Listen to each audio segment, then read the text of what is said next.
شام کے وقت جب سورج اپنی کرنیں سمیٹ رہا تھا، عمرو عیار بغداد کے نواحی جنگل میں آرام کر رہا تھا۔ اس کی زنبیل ہمیشہ کی طرح اس کے کندھے پر تھی اور اس کے چہرے پر ایک خاص مسکراہٹ۔ اچانک ایک بوڑھا مسافر کانپتے ہوئے قدموں سے اس کے پاس آیا۔ بیٹا، کیا تمہیں خزانے کی تلاش ہے؟ عمرو چونکا۔ خزانہ؟ اس کے دل میں تجسس جاگا۔ کون سا خزانہ؟ عمرو نے پوچھا۔ بوڑھے نے جواب دیا، کالا کوہ۔ وہاں پر ایک غار ہے جہاں جادوگر ظلمات نے اپنی جان سے زیادہ قیمتی شے چھپا رکھی ہے، مگر اس خزانے تک پہنچنے والا ہر شخص یا تو پاگل ہو گیا یا پھر لوٹ کر کبھی نہ آیا۔ عمرو کے لیے ایک بڑا چیلنج تھا، اور چیلنج کا مطلب تھا عیاری۔ اگلے دن عمرو اپنی زنبیل، جادوئی انگوٹھی اور پوشیدہ جال کے ساتھ سفر پر روانہ ہوا۔ راستہ نہایت دشوار تھا۔ خاردار جھاڑیاں، زہریلے سانپ اور بھٹکاتی ہوئی ہوائیں، لیکن عمرو کا دماغ نہایت چالاک تھا اور وہ ہر خطرے کو اپنی عیاری سے مات دیتا گیا۔ راستے میں اسے ایک لڑکی ملی جو زنجیروں میں بندھی ہوئی تھی۔ اس کا نام شہزادی نورین تھا۔ وہ کسی وقت کی شہزادی تھی جسے جادوگر نے قید کر لیا تھا، کیونکہ اس کے پاس خزانے کی چابی کا راز تھا۔ عمرو نے فوراً زنبیل کھولی، اس میں سے جادوئی دھواں نکالا اور پہرے داروں کو سلا دیا۔ شہزادی آزاد ہو گئی اور دونوں نے سفر ساتھ جاری رکھا۔ جب وہ دونوں کالا کوہ پہنچے تو سامنے ایک عظیم قلعہ موجود تھا۔ دیو کے پہاڑ سے دھوئیں کی شکل کے مجسمے اور اندر ہر طرف خاموشی ہی خاموشی تھی۔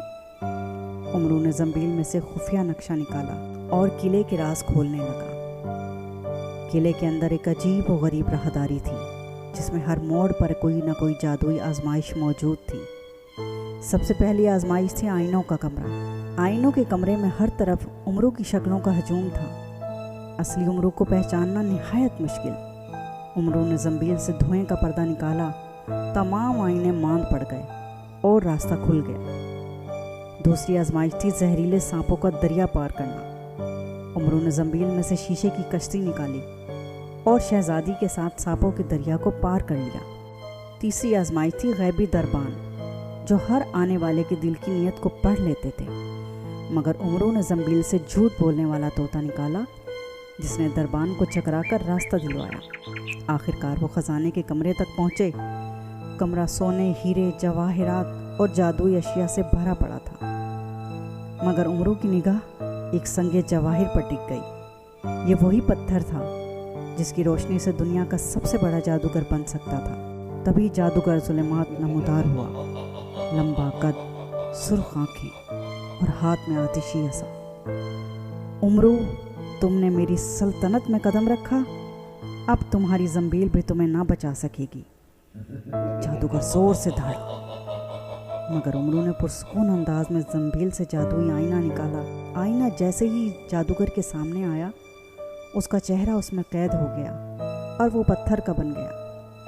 شہزادی نے خزانے کی چابی نکالی اور خزانے کی خفیہ دروازے کو کھول دیا، جس میں پوشیدہ علم، جادوئی کتابیں اور بادشاہت کا تاج رکھا ہوا تھا۔ جب عمرو اور شہزادی واپس جانے لگے تو شہزادی نے عمرو سے کہا، اب یہ سب خزانہ تمہارا ہے۔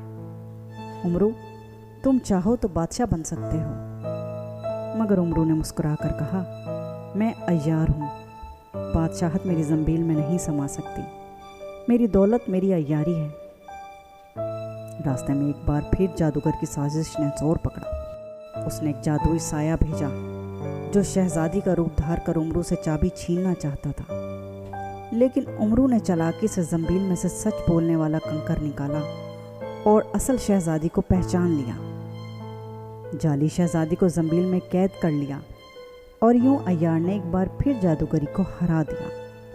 عمرو نے شہزادی کو اس کے وطن واپس پہنچایا، جہاں شہزادی کے والدین اسے پا کر نہایت خوش ہوئے۔ بادشاہ نے عمرو کو آدھی سلطنت دینے کی پیشکش کی، لیکن عمرو نے مسکرا کر زنبیل کو کاندھے پر ڈالا اور کہا، سلطنتیں ختم ہو سکتی ہیں، مگر زنبیل اور عیاری کبھی ختم نہیں ہوتی۔ وہ ہنستا ہوا واپس چلا گیا، اگلی کسی مہم، کسی سازش یا کسی خزانے کی تلاش میں، کیونکہ وہ تھا عمرو عیار۔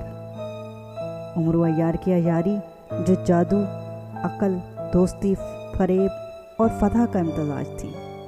اس میں عمرو نے ثابت کیا کہ جو دل سے سچا ہو، زنبیل سے چالاک ہو، اسے کوئی جادوگر نہیں بدل سکتا۔ کہانی ختم ہوئی، لیکن نیکی کا پیغام دلوں میں باقی رہے گا۔